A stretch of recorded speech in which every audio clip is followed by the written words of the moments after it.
Let me guess, 5 minutes of uninformed hot takes coupled with overused arguments? Five Nights at Freddy's is less of a game and more like a button-pushing simulator with low-quality, cheap jump scares thrown in the mix. Imagine my shock. Bonnie will tear you apart. Puppets opening its mouth. Foxy's baring his sharp teeth. Lady will make it hard to breathe. She goes rolling wheel after you. Roll sauces for bitches after. So I want you just keep on. You fall asleep and don't wake up. Hello again, I am Fazframe, Sir Rebuttal Lotus, and I'm finally back from quiet sleep to bring you some actual content.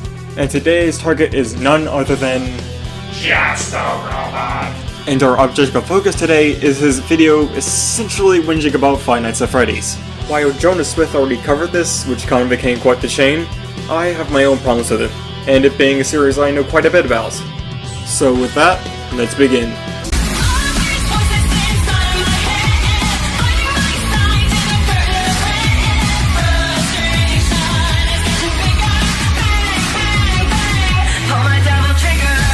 Anyways, by this point, I'm sure all of you are well aware of the indie game Five Nights at Freddy's, aka Matt Pat's favorite game series to do theories on. I really hate to nitpick here, but this part... aka Matt Pat's favorite game series to do theories on. feels a bit long-winded. I think you could have shortened it to...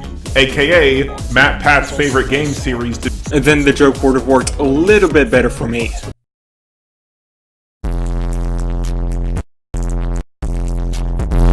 Yeah, compared to other indie games such as Bendy and the Ink Machine, Cuphead, Shovel Knight, Undertale, and so on, Five Nights at Freddy's is less of a game and more like a button-pushing simulator with low-quality, cheap jump scares thrown in the mix.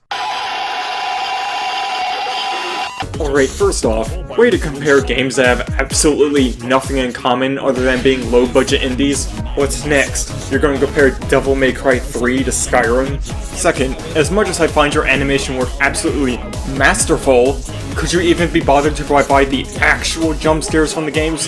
Jump scare compilations of for the entire series are a dime a dozen on its site, so you have no excuse for this.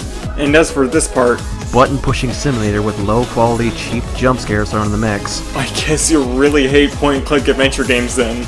Also, as someone who regularly watches Brozime and Reaper Hunter, it really annoys me that he just say it has low-quality cheap jump scares, without ever explaining what makes them cheap or give suggestions on how Scott can improve upon them. Otherwise, this comes off as you just saying FNAF bad in the most vapid of ways.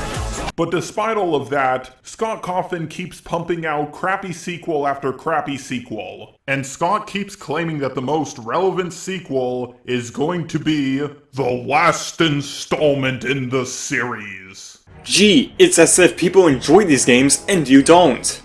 And when did Scott say that? To use an old atheist quote, an argument made without evidence can be dismissed without evidence.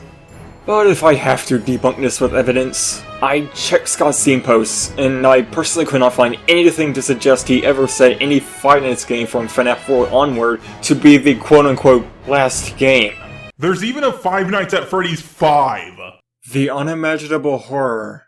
You would think that Scott would stop after that point, but no, the series continues with Pizzeria Simulator, and Fredbear and Friends. And Fredbear and Friends. By the void, this just proves how little effort you put in this masterpiece of a video. If you spend at least a modicum of time with Google, you know that Fredbear and Friends is a fan game. So way to go trying to mislead your audience. Yeah, but you have to admit, Jar, some of the theories put forth by the fandom are usually quite entertaining and well thought out. Some of Matt Pat's best content were theory videos on Five Nights at Freddy's after all. Yeah, a lot of the theories are interesting, but no matter what theories are put out there, there's always going to be a few flaws that makes the theory not fit in too well with the rest of the story, making the timeline of events in the game incredibly hard to follow, and it's completely impossible to fit everything together if you're not keeping track of every single little detail. Personally, I think that the story of Five Nights at Freddy's has so many plot holes that Scott is praying that people either ignore them or fit everything together themselves. And those plot holes being? Seriously, will you explain your reasoning ever? I don't care enough to cover the rest, so I'm just going to leave it here. If you got this far in the video, thanks for watching. This is Fazframe, signing out.